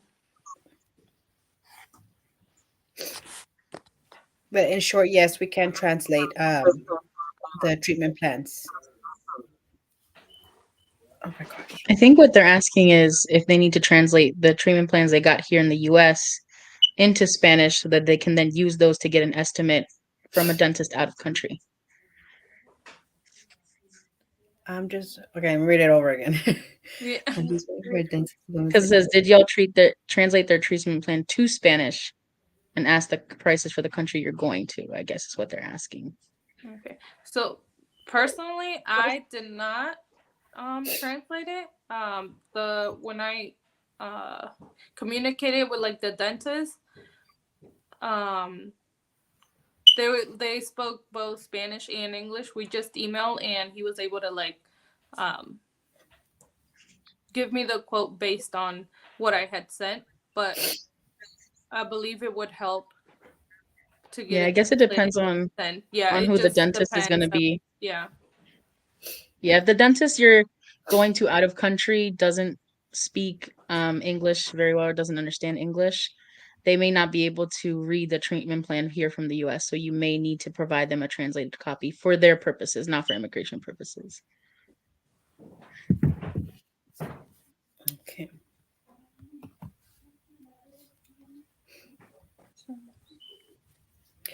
Una pregunta. La abogada que está llevando el caso de mi hija primero mandó la petición de proceso consular y yo le dije que mi hija calificaba para AP. Entonces le pedimos que mandara los papeles para AP. ¿Creen que haya un problema siendo que mi hija todavía no tiene su entrada legal? No, porque eso es lo que estamos haciendo muchos. Empezamos con el proceso consular y luego pedimos AP y ya cuando pudimos salir y entramos con la entrada legal, no, no había problema. Okay. ¿Quién sería un joint sponsor? Wouldn't that So, be like if you get two sponsors? sí, so un joint sponsor se usa cuando su sponsor, la persona que le está pidiendo para para la residencia, no gana lo suficiente que se necesita ver, que migración necesita ver el mínimo, ¿verdad? El joint sponsor tiene que ser un ciudadano o un residente permanente. No puede ser una persona que está indocumentada o una persona que tiene DACA ni nada así. Si es que van a usar un joint sponsor, tiene que ser un ciudadano o un residente permanente y esa persona tiene que poder comprobar que ellos ganan lo suficiente para cubrir a todas las personas en su familia y a usted, el beneficiario. So, si esa persona es soltera y no tiene dependes, entonces solo tiene que ganar lo suficiente para dos personas, ellos mismos y usted. Si esa persona está casada y tiene dos hijos, entonces ellos tienen que ganar suficiente para ellos, su pareja, los dos hijos y usted. Son cinco en total. So, cuando escoja un joint sponsor o esté hablando con alguien que le está haciendo el favor de hacer un joint sponsor, tome en cuenta cuántas personas están incluidas en su familia y cuánto ellos están ganando, porque tienen que ellos ganar suficiente para eso. Y ojo, como le dije, tiene que tener residencia esa persona o tiene que tener ciudadanía.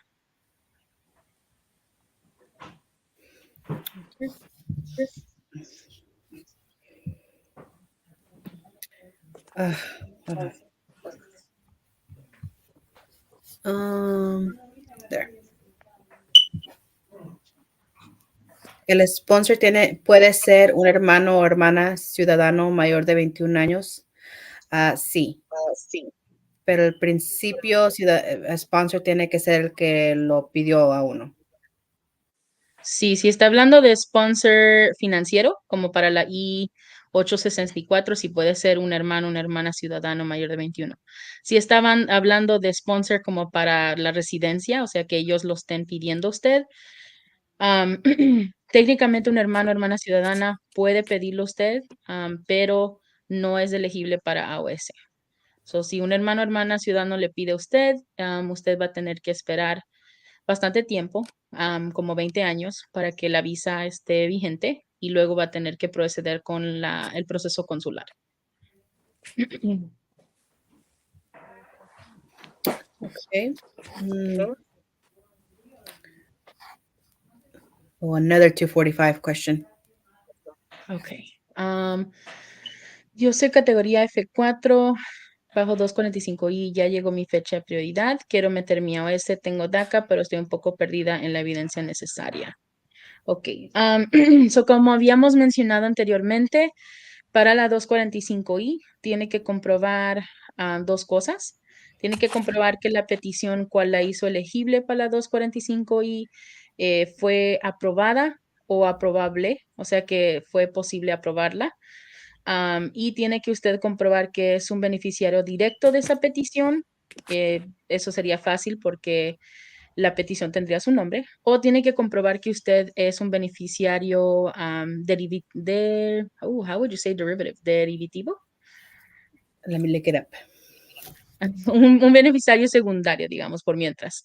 Eso significa de que el beneficiario primario de la petición era su padre o madre, y usted era menor de 21 y soltero cuando esa petición se hizo, o de que el beneficiario primario era su pareja, su esposo, esposa legal, cuando eso ocurrió.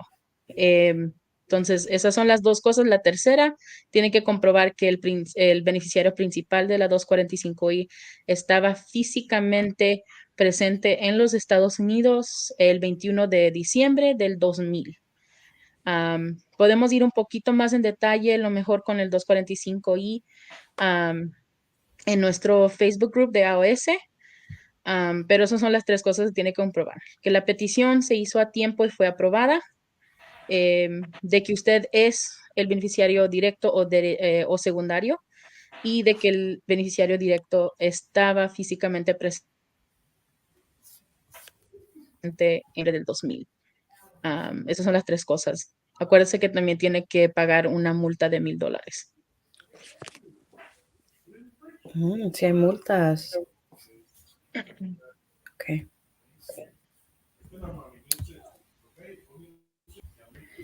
Mi hermana es mi petitioner, pero no ha hecho sus impuestos de este año para mandarlos junto con mi 485. ¿Puedo usar otra persona y mis 40 puntos también? Mm, sí. Eso está un poquito difícil. Yeah. Porque si usted realmente tiene los 40 créditos, puede enviar el I-864W, con cual no necesita mandar impuestos. Es, como hemos mencionado antes, doble chequeé que si realmente tenga los 40 créditos, porque el Social Security Administration no los calcula bien, dado que no hemos terminado el año y se los acreditan aunque no se ha terminado el año. Dado a eso, si usted no tiene los 40 puntos, no tiene otra opción más que mandarla a 864 y aunque ella no ha hecho sus impuestos, tiene que enviar sus impuestos. Eso es un requisito. A fuerza tiene que enviar el impuesto del año más reciente. So, desafortunadamente, si es que no tiene realmente los 40 puntos y no puede evitar mandarla a 864, su hermana sí va a tener que hacer los impuestos para poder para poder Satisfacer. pagar la aprobación de ese requisito de los taxes. Okay. All right, we have 5 minutes, guys, and I have to do this. What is it called?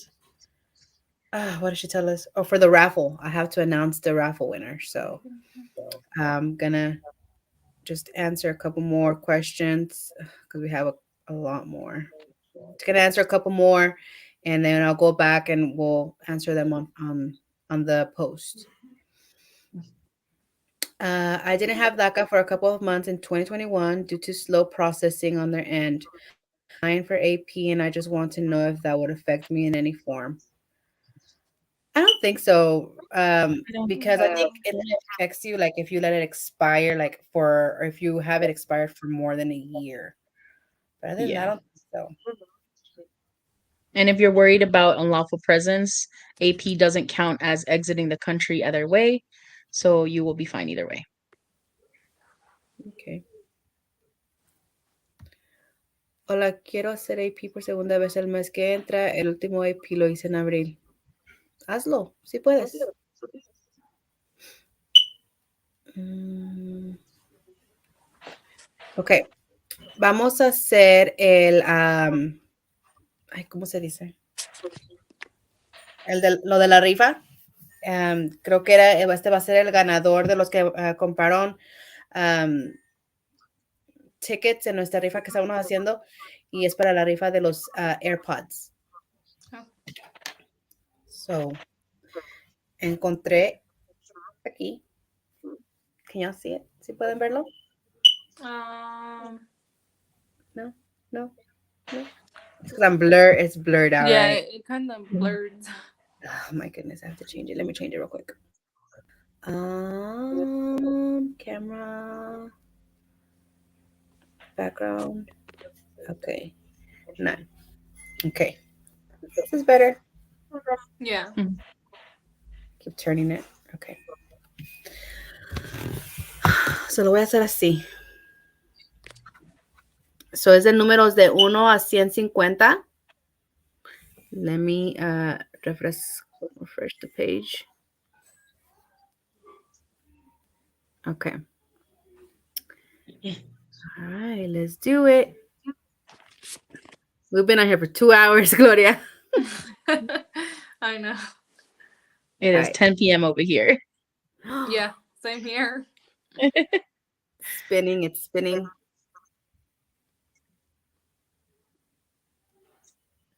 105. Let's see if we had somebody on 105. We didn't have anybody on 105. Okay, we'll do it again. Okay. All right, 1 to 150. Spinning.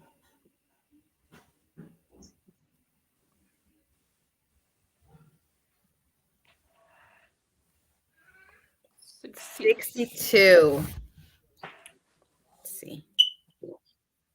Yay, we had someone in 62. So it was this raffle. Oh gosh, I don't know if you can see it. Can you see it? No, right? No, I can't see it. Yep, there we go. Oh, Oh, okay, there. ahí está. Yeah. Okay, that raffle, the one that we were doing on our page.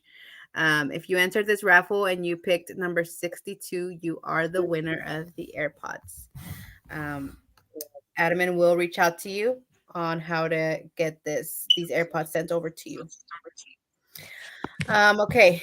Do you ladies want to answer another question? Are you good? You want to just go and review on the comment section? What do y'all want to do? It's up to you guys. I'm okay to stay on a little longer if you guys want to as well. It's up to you. Oh, there's not many. I think there's only like five. Yeah, I think we could just go back and answer them on the post. Either way, I think we gave a lot of information today. Yeah, I'm Thank seeing you, the questions. Some Gloria. of them are like some of that we have already answered. So Yeah, that's what I'm seeing too. Okay. Thank you, Gloria, for joining me. Although we had some technical difficulties in the I know, I'm beginning. so sorry. I'm so bad with That was doing bad. this. Me too. I couldn't figure it out. And thank you, Natalie. You're so knowledgeable in all of this, and it really Yes, helped thank us. you. Yeah, it helped us No a lot. problem. Okay, guys, we will see you next time on our next live. We'll be having many more of these. You know, I love to get on Facebook and do random lives for you guys. So next time that we do something like this together, it will be announced the same way. This is going to be broadcasted also on YouTube and on TikTok, I believe. No, not TikTok. No, yeah, TikTok. So Everywhere. everywhere, Every all of our social media. platforms. So make sure that you follow us on everything on Instagram, TikTok, Twitter, um, YouTube. Facebook, YouTube, and our telegrams. There's always people in there answering questions for everybody. So thank you guys so much for making Dreamers Together possible. We hope to keep helping everybody. Sorry if we couldn't get to you, but ask all the questions that you want on Dreamers Together or on AOS Dreamers Together. There's always someone that is able to help you and answer any questions that you have. Definitely. And don't forget, guys, that Dreamers Together does have those one-on-ones.